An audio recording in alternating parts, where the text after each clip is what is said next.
नमस्कार, आप देख रहे हैं डीडी न्यूज। आपके साथ मैं हूं गौरव श्रीवास्तव। सुबह के 9:30 बज चुके हैं। आज का एजेंडा लेकर हम हाजिर हैं। आज के एजेंडे में तमाम ऐसी बड़ी और महत्वपूर्ण खबरें होंगी जिनसे अगले आधे घंटे में हम आपको रूबरू करवाएंगे। साथ ही साथ अपने संवाददाताओं के साथ जुड़ेंगे और जमीनी हकीकत क्या कहती है उन खबरों की, उसको भी टटोलने की कोशिश करेंगे। तो चलिए शुरुआत करते हैं आज के एजेंडे की और सबसे पहले नजर डालते हैं इस वक्त की हेडलाइंस पर। कर्नाटक में शिव कुमार और सिद्धारमैया के बीच पोस्टर वॉर। कांग्रेस अध्यक्ष मल्लिकार्जुन खड़गे तय करेंगे कर्नाटक में मुख्यमंत्री का नाम। विधायक दल की बैठक में सर्वसम्मति से पारित हुआ एक लाइन का प्रस्ताव।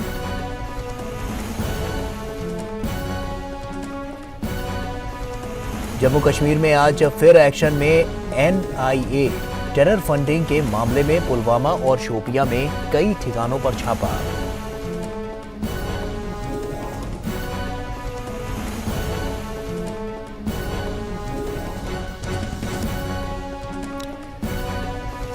भुवनेश्वर में G20 संस्कृति कार्य समूह की बैठक। केंद्रीय मंत्री जी किशन रेड्डी और नित्यानंद राय ने दुनिया में भेदभाव मिटाने पर दिया बल।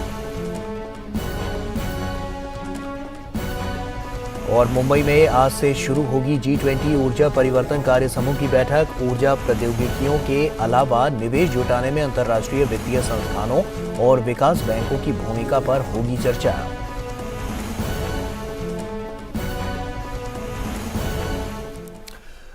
और आइए आज के एजेंडे की शुरुआत करते हैं। कर्नाटक चुनाव में 135 सीट पर विशाल जीत के साथ उसके बावजूद कांग्रेस की चुनौतियां खत्म नहीं हुई हैं। यहां मुख्यमंत्री पद को लेकर पेच फंस गया है। कल बेंगलुरु में हुई विधायक दल की बैठक में भी ये तय नहीं हो पाया कि नेता कौन होगा, बल्कि कांग्रेस अध्यक्ष मल्लिकार्जुन खड़गे ये तय करेंगे।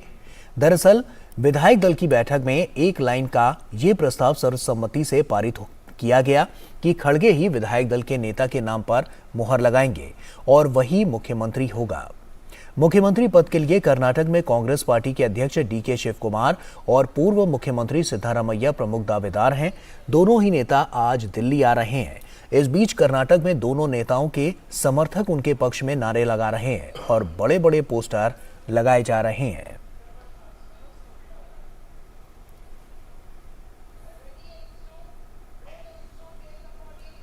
I am not a party to those discussions. As General Secretary, I am a simple worker of the Congress Party who stood out with all my legislator friends. We celebrated CLP leader Siddharamaiah ji, DK Shiv Kumar ji, myself, all our legislator. We were sitting with great bohemi, planning the future for Karnataka and people of Karnataka in that atmosphere of mutual trust and unity. Like we have worked, we'll continue to work. And observers will file their report. Congress leadership will decide. और कांग्रेस में मुख्यमंत्री पद को लेकर मची हलचल पर भाजपा ने अपनी प्रतिक्रिया दी है। प्रवक्ता आरपी सिंह ने कहा है कि गांधी परिवार नाश्ते की मेज पर जिसका नाम तय कर लेगा वही कर्नाटक का सीएम बन जाएगा। उनके सुबह के नाश्ते की टेबल पे जो सोनिया गांधी, राहुल गांधी या प्रियंका वाड्रा तय करेंगे वही मुख्यमंत्री होगा। वो जितनी मर्जी आपस में खींचतान करें उसका कोई लाभ नहीं, चाहे वह दोनों में से कोई हो या कोई तीसरा हो, चाहे 10 जनपद की ब्रेकफास्ट टेबल पे ही होगा। पार्टी के अंदर वहाँ पे खींचातानी शुरू से थी, अब से नहीं। और शिव कुमार और सिद्धारमैया के बीच में खींचतान है और बाकी लोग भी हैं जो रेस में हैं। तो कर्नाटक की सियासत में आज का दिन काफी महत्व रखता है और इसी महत्वपूर्ण मसले को लेकर बेंगलुरु से आयशा खानम हमारे साथ हमारी सहयोगी जुड़ रही हैं। आयशा का रुख करते हैं।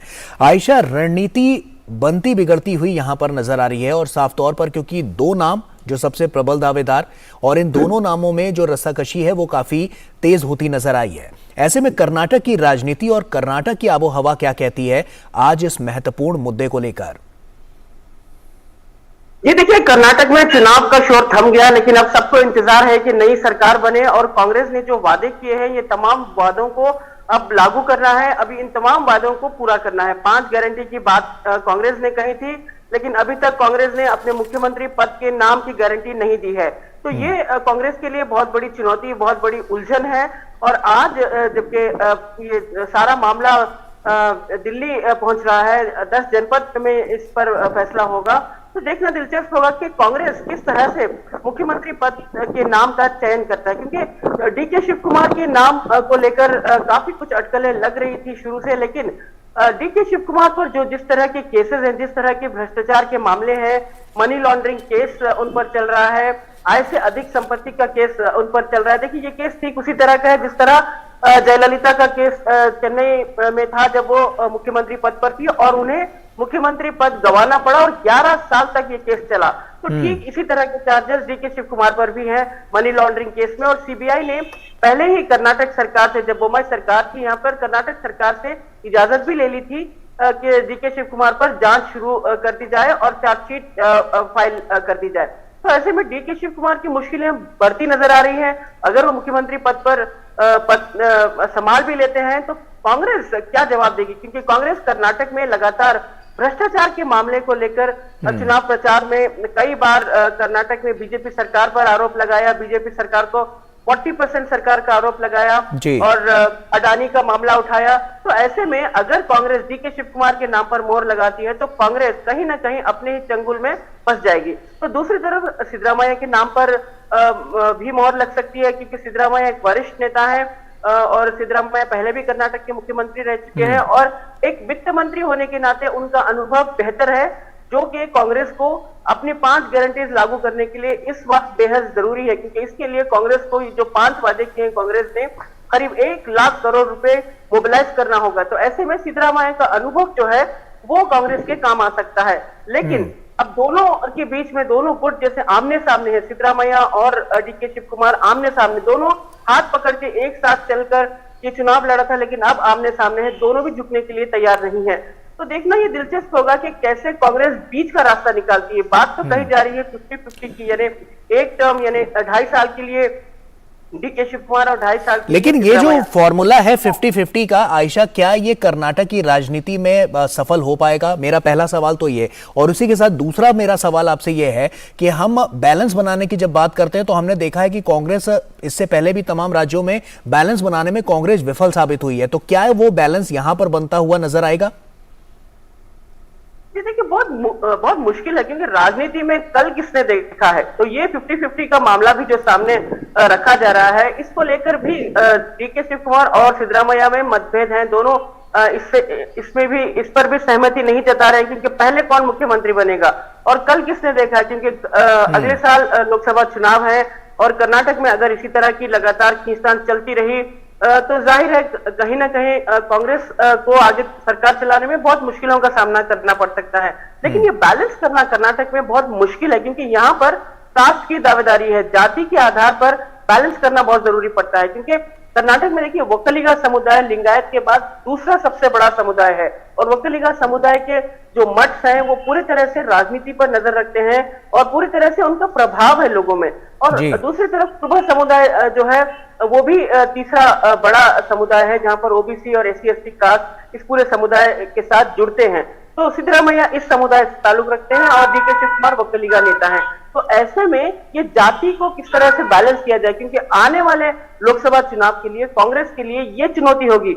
अगर डीके शिव कुमार को मुख्यमंत्री नहीं बनाया जाता तो वक्कलिगा नाराज हो जाएंगे, अगर सिद्धरामैया के नाम पर मोहर नहीं लगती तो कुरुबाज नाराज हो जाएंगे। ये समीकरण जो है कांग्रेस के लिए बहुत बड़ी चुनौती है। देखिए जिस तरह से राजस्थान में जो जद्दोजहद चल रही है वहां पर मुख्यमंत्री और सचिन पायलट के बीच, कहीं ऐसा ना हो कि कर्नाटक में भी किसी तरह का कोई एक सीन बनकर सामने आ जाए। अगर सिद्धरामैया मुख्यमंत्री पद संभाल लेते हैं तो डीके शिव कुमार कहीं बाहर से कोई विरोध प्रदर्शन ना कर दे। तो कांग्रेस नहीं चाहती कि ऐसी कोई स्थिति बने, इसलिए कांग्रेस बीच का कोई रास्ता निकालने की कोशिश कर रही है। कुछ और नाम भी आए हैं इस पूरी बहस के दौरान, डॉक्टर परमेश्वर का नाम आया, देन खुद कांग्रेस के वरिष्ठ नेता आरवी देशपांडे ने कहा कि वो भी जिम्मेदारी संभालने के लिए तैयार है, एमबी पाटिल का नाम भी सामने आया। तो अब ये देखना होगा कि क्या कांग्रेस इन 2 नामों से हटकर कुछ तीसरे नाम के विकल्प पर भी विचार करेगी। लेकिन लेकिन ये संभावनाएं बहुत कम नजर आ रही हैं। अब दिलचस्प यही होगा कि अब केंद्र के पाले में जो गया है और मल्लिकार्जुन खड़गे का अगर बस चलता तो यहीं पर बैठे बैठे सिद्धरामैया के नाम पर मोहर लगा देते, लेकिन इतना आसान नहीं है। इसीलिए अब ये पूरा मामला जो है राहुल गांधी, सोनिया गांधी, प्रियंका और AICC अध्यक्ष और दूसरे ऑब्जर्वर्स के साथ मिलकर इसे निपटा दिया जाएगा। बिल्कुल, चुनौतियां आला कमान के सामने साफ तौर पर नजर आ रही हैं कि अब वो किसके नाम पर मोहर लगाती है और मोहर के साथ साथ जो बैलेंस बनाने की हम बात कर रहे हैं वो क्या आला कमान बना पाती है या नहीं, ये कर्नाटक में आने वाले समय में साफ हो जाएगा। बहुत बहुत शुक्रिया आयशा, तमाम जानकारियां हमसे साझा करने के लिए। और वहीं आज कांग्रेस प्रदेश अध्यक्ष DK शिव कुमार का जन्मदिन भी है, तो क्या उन्हें सीएम पद की कुर्सी तोहफे में मिलेगी? आखिर शिव कुमार के नेतृत्व में पार्टी को 135 सीट पर शानदार विजय हासिल हुई है। बेंगलुरु में आज शिव कुमार के घर पर पार्टी कार्यकर्ताओं ने उन्हें जन्मदिन की बधाई दी और उन्हें पगड़ी और फूलों की विशाल माला पहनाकर उनका स्वागत किया।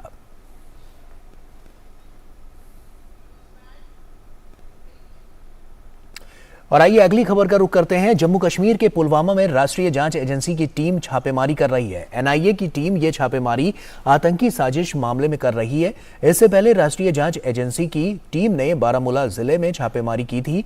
कुछ दिन पहले भी NIA ने जम्मू कश्मीर में कई जगहों पर छापे मारे थे। और नीरज सिंह हमारे सहयोगी हमारे साथ जुड़ रहे हैं। नीरज का रुख करते हैं। नीरज, छापेमारी अभी कहां तक पहुंची है और क्या कुछ हाथ अभी तक लगा है और क्या बड़े खुलासों की उम्मीद की जा रही है? देखिए गौरव, छापेमारी की कार्रवाई अभी भी चल रही है पुलवामा में और इसके अलावा अशोपिया में। वहां पर NIA के कई सारे अधिकारी मौजूद हैं और यहाँ पर कुछ लोग हैं जो खासतौर से आतंकवादी संगठनों से जुड़े हुए हैं, उनके यहाँ पर ये सर्च चल रही है। और ये टेरर फंडिंग का ये पूरा मामला है। इसमें NIA ने FIR भी दर्ज करी थी और उसके बाद इसमें लगातार NIA कार्रवाई भी कर रहा है। इसके पहले भी NIA ने जम्मू कश्मीर के अलग अलग हिस्सों में छापेमारी की कार्रवाई की थी। 10 जगह छापे मारे थे। यहाँ से इनपुट मिला था NIA को कि जो पाकिस्तान में बैठे आतंकवादी संगठन है वो देश के अंदर कोई बड़ी साजिश प्लान कर रहे हैं, या तो किसी बड़ी घटना को अंजाम देना या फिर समाज के अंदर से पैदा करना। उसी को लेकर जो इनपुट मिला था NIA को, वो लगातार अब उसी पर काम कर रही है और इस छापेमारी की जो कार्रवाई चल रही है। इससे पहले कुछ लोगों को NIA ने हिरासत में भी लिया था। एक मीडिया पर्सन भी था जो खासतौर से सुरक्षा एजेंसियों के मूवमेंट की जानकारी आतंकवादियों को देता था। इसके अलावा अलगाववादी शेयर होती थी, उसी के आधार पर कुछ और लोगों को हिरासत में लेकर NIA ने पूछताछ की थी। उनसे जो इनपुट मिला उसी के बाद ये छापेमारी की जो कार्रवाई है वो चल रही है। आपको पता है कि किस तरीके से जम्मू कश्मीर के अंदर जो अलगाववादी है, जो आतंकवादी संगठन है, पिछले कुछ सालों से कोई भी घटना नहीं कर पा रहा है और उसके पीछे हमारी जो सुरक्षा एजेंसियां हैं उनकी चौकसी है। इसके अलावा हमारी जो सेना है जो आतंकवादियों के खिलाफ लगातार अभियान चलाए रहती है, उसी की वजह से ये बौखलाए हुए हैं और लगातार कोशिश कर रहे हैं कि किसी भी तरीके से देश के अंदर कोई बड़ी घटना की जाए। आपने देखा होगा कि पंजाब में किस तरह से गैंगस्टरों के साथ इन्होंने गठजोड़ किया है और ISI उनको हथियार भी उपलब्ध करवा रही है, पैसा भी उपलब्ध करवा रही है। जो ड्रग्स की सप्लाई होती है पाकिस्तान से आया पंजाब होते हुए, उसमें जो गैंगस्टर है वो एक बड़ी भूमिका निभाते हैं। तो उनके ऊपर भी NIA ने कार्रवाई की थी और इसके अलावा जो पाकिस्तान से पहले जो लोग व्यापार करते थे वो भी हमारा कर रहे थे और आतंकवादियों को कल्पित हो जा रहे थे। उस रैकेट को भी NIA ने किया था और ये तमाम जो कार्रवाई है वो NIA लगातार करते हैं। NIA के पास इनपुट है कि आतंकवादी में पाकिस्तान में बैठे वो अपने जो लोकल ऑफिसर है कश्मीर के अंदर बैठे हुए हैं, क्या कहते हैं कि जो ब्याओं के उनको लगातार सक्रिय करने की कोशिश किया, उन्हीं के ऊपर ये कार्रवाई कर रही है। आज की इस कार्रवाई में जो दस्तावेज हाथ लगे हैं, क्या इस पर आने वाले समय में और कार्रवाइयां हो सकती हैं NIA की तरफ से? देखिए बिल्कुल कार्रवाई हो सकती है, क्योंकि पिछले जब 10 मई को NIA ने छापे मारे थे उस समय भी कई सारी जानकारियां NIA को मिली थी, लेटर हेड मिले थे और जो पाकिस्तान से लगातार यहाँ पर जो बातचीत हो रही थी उसकी जानकारी NIA को थी, क्योंकि इंटरनेट के थ्रू ये बातचीत हो रही थी। और आज जो छापेमारी की कार्रवाई चल रही है, जो भी यहाँ से बरामद होगा उसके बाद NIA अपना अगला कदम उठाएगी और कुछ और लोगों को हिरासत में भी ले सकती है। शुक्रिया नीरज, तमाम जानकारियां हमसे साझा करने के लिए। आप नजर बनाकर रखिए क्योंकि यह कार्रवाई काफी महत्वपूर्ण है और क्या कुछ खुलासे इसमें होते हुए नजर आएंगे ये हम आगे भी उजागर करते रहेंगे। बहुत बहुत शुक्रिया नीरज, तमाम जानकारियां हमसे साझा करने के लिए। आगे बढ़ते हैं। ओडिशा के भुवनेश्वर में G20 कल्चर वर्किंग ग्रुप की मीटिंग का आज दूसरा दिन है। 17 मई तक चलने वाली इस बैठक में सदस्य देशों के अलावा 8 मेहमान देश शामिल हैं। 4 दिन तक चलने वाले इस सम्मेलन में 4 सत्र और संस्कृति से जुड़ी कई गतिविधियां होंगी। जिनमें कोणार्क सूर्य मंदिर का दर्शन प्रमुख है।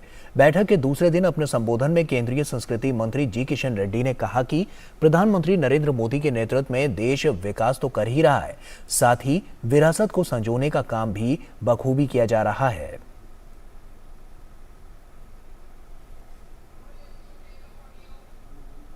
The government of India, under leadership of Honorable Prime Minister Shri Narendra Modi, has a run with the theme of Vikas Bhi aur Virasat Bhi. As we continue to focus on Vikas, Vikas means development. We are also ensuring that our Virasat means heritage of ancient culture and tradition continue to be preserved. और वहीं केंद्रीय गृह राज्य मंत्री नित्यानंद राय ने भी culture working group की meeting में वो शामिल हुए। उन्होंने कहा कि प्रधानमंत्री नरेंद्र मोदी की सोच के अनुसार दुनिया से भेदभाव मिटाने के लिए सबको आगे आना चाहिए। माननीय प्रधानमंत्री जी ने भारत के इस प्रयास पर प्रकाश डाला है कि दुनिया में कोई पहली दुनिया या तीसरी दुनिया नहीं होनी चाहिए, बल्कि केवल एक दुनिया हो। बेहतर भविष्य के लिए पूरी दुनिया को एक साथ लाने के भारत के दृष्टिकोण और साझा उद्देश्य को बढ़ाना है। G20 का मंत्र है एक धरती, एक परिवार, एक भविष्य। भारत की यही विचार और मूल्य विश्व कल्याण का मार्ग प्रशस्त करते हैं। और विशाल बैरस्टो भुवनेश्वर से हमारे सहयोगी हमारे साथ जुड़ रहे हैं। विशाल का रुख करते हैं। विशाल, साफ तौर पर बात करें तो कौन कौन से ऐसे महत्वपूर्ण पॉइंट्स हैं जिन पर आज फोकस होने वाला है इस बैठक में, और किस तरह से उसकी रूपरेखा आगे के लिए रखी जाएगी कि उससे वैश्विक स्तर पर भारत को एक नई पहचान और उपलब्धि हासिल हो पाए?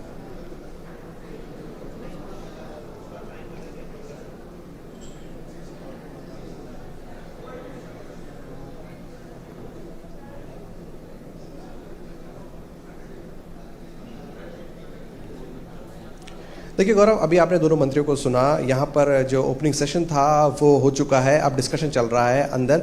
और इसमें जो भारत की तरफ से जो मंत्री थे उन्होंने यही कहा कि दुनिया को भारत से बहुत ज़्यादा एक्सपेक्टेशन है, ख़ासतौर से प्रधानमंत्री नरेंद्र मोदी के नेतृत्व में, और भारत की तरफ अब पूरी दुनिया देख रही है। जिस तरह से भारत तेज़ी से उभर रहा है और 25 साल ये तय कर देंगे कि हमें कहाँ किस पोजीशन पे हमें जाना है। तो जब हमारी से एक्सपेक्टेशन बहुत ज़्यादा है तो ये प्रत्येक नागरिक के प्रति भी एक्सपेक्टेशन बहुत ज़्यादा बढ़ गई है कि वो किस तरह से अपनी विरासत को बचा के रखे।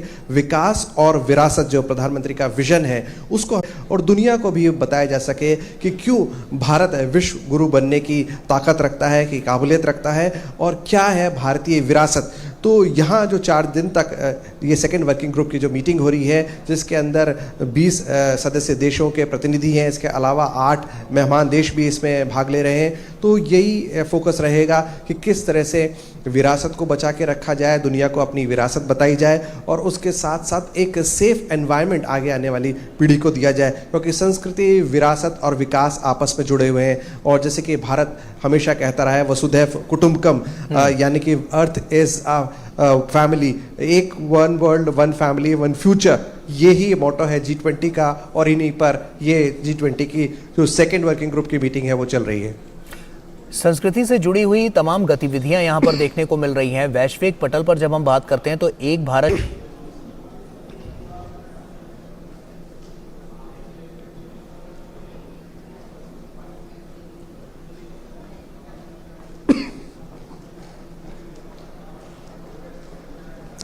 देखिए, जब हम बात करते हैं भारत की, एक भारत श्रेष्ठ भारत, तो उसका क्या मतलब है? एक भारत श्रेष्ठ भारत की जो फिलॉसफी है हमारी कि भारत में बहुत से अलग अलग संस्कृतियां हैं, अलग अलग संप्रदाय हैं, अलग अलग धर्म हैं, उनको कैसे हमें यूनाइट करके रखना है। वैसे ही हम यह बताना चाहते हैं पूरी दुनिया को, प्रधानमंत्री नरेंद्र मोदी का ये कहना है कि दुनिया के अंदर अलग अलग तरह की सभ्यताएं हैं, अलग अलग संप्रदाय धर्म है और जातियां हैं, प्रजातियां हैं, लेकिन जब हम बात करते हैं one earth, one family, one future, तो एक भारत श्रेष्ठ भारत के साथ एक विश्व श्रेष्ठ विश्व, और हम इंक्लूसिव डेवलपमेंट की हम बात कर रहे हैं कि किस तरह से संपूर्ण विकास हो, समग्र विकास हो, कोई छोटा ना हो, कोई बड़ा ना हो, तो विकासशील और विकसित देश आपस में मिलकर एक विश्व का निर्माण करते हैं। तो उसी दिशा में हम लोग आगे बढ़ रहे हैं। जब हम संस्कृति की बात करते हैं गौरव, तो संस्कृति जुड़ी है हमारे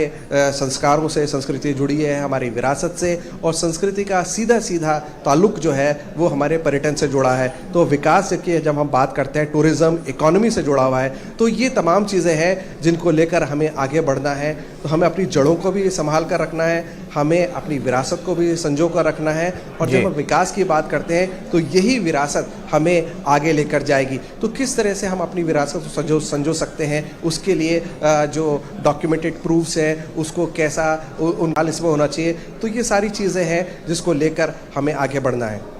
शुक्रिया विशाल, तमाम जानकारियां हमसे साझा करने के लिए। आप नजर बनाकर रखिए, काफी महत्वपूर्ण ये पूरी बैठक है और इस बैठक में जो अहम पॉइंट्स निकलकर सामने आएंगे वो आगे भी हम आपसे जानना चाहेंगे। बहुत बहुत शुक्रिया तमाम जानकारियां हमसे साझा करने के लिए। आगे बढ़ते हैं। भारत की G20 अध्यक्षता के तहत तीसरे ऊर्जा रूपांतरण कार्य समूह की बैठक आज से मुंबई में शुरू हो रही है। बैठक के दौरान नवीन एवं उभरती ऊर्जा प्रौद्योगिकियों के लिए निम्न लागत वित्त पर एक कार्यक्रम का आयोजन किया जा रहा है। बैठक का आयोजन भारतीय नवीकरणीय ऊर्जा विकास एजेंसी और अंतर्राष्ट्रीय नवीकरणीय ऊर्जा एजेंसी मिलकर कर रही है। सूत्रों में उभरती महत्वपूर्ण प्रौद्योगिकियों, hydrogen, offshore wind energy storage एवं carbon capture, utilization and storage के भविष्य के मार्ग पर आधारित ऊर्जा रूपांतरण के लिए निम्न लागत वित्त पोषण के अनुमान पर ध्यान दिया जाएगा। इस बैठक के दौरान ऊर्जा रूपांतरण के लिए निम्न लागत वित्त पोषण रिपोर्ट को जारी किया जाएगा। संबंधित कार्यक्रम में 2 पैनल चर्चाएं होंगी। पहले सत्र में नई एवं उभरती ऊर्जा प्रौद्योगिकियों पर पैनल चर्चा होगी, जबकि दूसरे सत्र में निवेश जुटाने में अंतर्राष्ट्रीय वित्तीय संस्थानों और विकास बैंकों की भूमिका पर पैनल चर्चा आयोजित की जाएगी। और मुंबई से श्यामा मिश्रा हमारी सहयोगी हमारे साथ जुड़ रही हैं। श्यामा का रुख करते हैं। श्यामा, क्या प्रमुख एजेंडा रहने वाला है और साथ ही साथ आने वाले समय के लिए अभी से जो यहाँ पर इस बैठक में जो चर्चा के बाद जो निर्णय लिए जाएंगे वो निर्णय कितने कारगर साबित होंगे? जी गौरव, बिल्कुल कारगर साबित होंगे, क्योंकि अब जो हम यहाँ पर चर्चा कर रहे हैं, देख रहे हैं, वो चर्चा इसलिए है कि किस तरीके से आप आने वाले अपने भविष्य को सिक्योर कर सकते हैं, उसे संभाल सकते हैं। जब हम एनर्जी ट्रांजिशंस की बात करते हैं तो सबसे पहले बात जो यहाँ पर आती है निकल के, वो है कि जो एनर्जी को लेके जितनी भी चैलेंजेस हैं, इश्यूज़ हैं, उनको किस तरीके से आप डील करते हैं। क्योंकि हम सभी जानते हैं जो ट्रेडिशनल तरीके होते हैं एनर्जी के, फॉसिल फ्यूल्स की बात कर लीजिए, कोयले की बात कर लीजिए, इनके ऊपर आप कितनी निर्भरता आप रख सकते हैं। और समय आ चुका है कि आप अब नए साधन जो हैं या क्लीन एनर्जी के तरीके हैं उसे अपनाएं। इन्हीं सभी चीज़ों को अपनाने में या इन सब के परिवर्तन को लाने में क्या क्या समस्याएं आएंगी, किस तरीके से उसे आप डील करेंगे, इन सब की चर्चा यहाँ हो रही है। क्योंकि ये तीसरी मीटिंग है, तो हम ऑलरेडी देख चुके हैं कि 2 ठोस मीटिंग पहले हो चुकी है और कई सारे अहम मुद्दों पर सभी डेलीगेट्स की कंसेंसस बन चुकी है। पिछली मीटिंग में हमने ये भी देखा था कि बायोफ्यूल के ऊपर में ग्लोबल अलायंस, इस पर भी चर्चा करके लोगों की कंसेंसस, डेलीगेट्स की कंसेंसस हुई थी। अभी फिलहाल 6 प्राथमिकताएं भारत ने दिखाई हुई हैं, जहां पर चर्चा 2 मीटिंग में पूरी हो चुकी है। अब जो है वो तीसरी मीटिंग में चर्चा इसके ऊपर और ठोस एक तरीके से यहाँ पर एजेंडा होते, टॉक बनते हुए दिखेगा। ये जो 6 प्रायोरिटी एरिया हैं वो बिल्कुल टाइमली होते हैं, रेलेवेंट होते हैं कि वो पूरे विश्व को जो समस्याएं विश्व फेस कर रहा है उन सभी को लेके होता है। तो आप जब हम ट्रांजिशन की बात करते हैं तो उसमें पैसे की लागत लगती है। किस तरीके से आप विकासशील देशों के लिए कम खर्च वाले या कम लो कॉस्ट फाइनेंस की बात करते हैं तो वो किस तरीके से आप कर सकते हैं। कई सारे जो यहाँ पर इंस्टीट्यूशंस आए हुए हैं उनके साथ में, उनके सहमति से या उनके हेल्प से आप ये सारी चीजें कर सकते हैं। तो उन्हें यहाँ पर बुलाया गया है। उसके अलावा जो मेन चर्चा हो रही है, इसके अलावा 8 हम साइड इवेंट्स भी यहाँ पर देखेंगे। लो कॉस्ट फाइनेंस जो MDBs होते हैं, मेन डिस्ट्रीब्यूशन बोर्ड होते हैं, वो वर्कशॉप एक करेंगे इंटरनेशनल लो कॉस्ट फाइनेंस पे। इसके साथ ही बायोफ्यूल के ऊपर में एक साइड इवेंट होगा। साथ ही जब हम फाइनेंस की बात कर रहे हैं तो प्राइवेट सेक्टर एक बहुत बड़ा रोल प्ले कर सकता है। और इसी बात पर यहाँ पर जो प्राइवेट सेक्टर्स की बात कर रहे हैं तो सब अपनी ओर से, सारा विश्व अपनी ओर से प्राइवेट सेक्टर को बढ़ावा दे रहा है। इसके अलावा हमने ये जो चर्चा थी इनॉग्रेल सेशन, वो हमने देखा जहाँ पर केंद्रीय राज्य मंत्री राव साहेब दानवे वो यहाँ पर आए हुए थे और उन्होंने ये सारी बातें बताई कि किस तरीके से प्रधानमंत्री नरेंद्र मोदी की अध्यक्षता के नीचे भारत ने अपनी जो वादे किए थे कि फॉसिल फ्यूल्स की जो यूजेज है उसे कम की जाएगी, ज़ीरो एमिशंस का टारगेट जो है वो उस राह पर है हम अचीव करने के लिए, वो किस तरह से काम हो रहा है, उन सब के ऊपर चर्चा की। और एक आखिरी में जिस तरीके से हमने आपको बताया कि प्राइवेट सेक्टर फंडिंग कर सकता है, उन्हें एक संदेश दिया गया। और साथ ही सबसे बहुत अहम बात यह है कि किस तरीके से सिटीजन्स इसमें सहभागी हो सकते हैं, क्योंकि G20 जन भागीदारी की बात कर रहे हैं हम, तो सिटीजन्स भी जो एनर्जी एफिशिएंट अप्लायंसेस होते हैं या और तरीके होते हैं उसे अपना सकते हैं। और सारे जो इतना बड़ा समस्या जो विश्व देख रहा है एनर्जी को लेके, उसे कहीं ना कहीं एक तरीके से हम संभाल सकते हैं। गौरव, चलिए शुक्रिया श्यामा तमाम जानकारियां हमसे साझा करने के लिए, क्योंकि काफी महत्वपूर्ण ये पूरी बैठक है और ऊर्जा रूपांतरण को लेकर जिस तरह से हम जानते हैं, क्योंकि जो स्थितियां हैं उसमें कहीं ना कहीं इसमें बहुत बड़ा योगदान यहां पर देते हुए नजर आ रहे हैं। और उसके अलावा जो इसकी लागत है वो कम से कम रहे, निम्न स्तर पर रहे, इसके लिए भी तमाम फोकस यहां पर किया जा रहा है। और इसी के साथ फिलहाल आज के एजेंडे में अभी के लिए इतना ही। हमें दीजिए इजाजत, नमस्कार।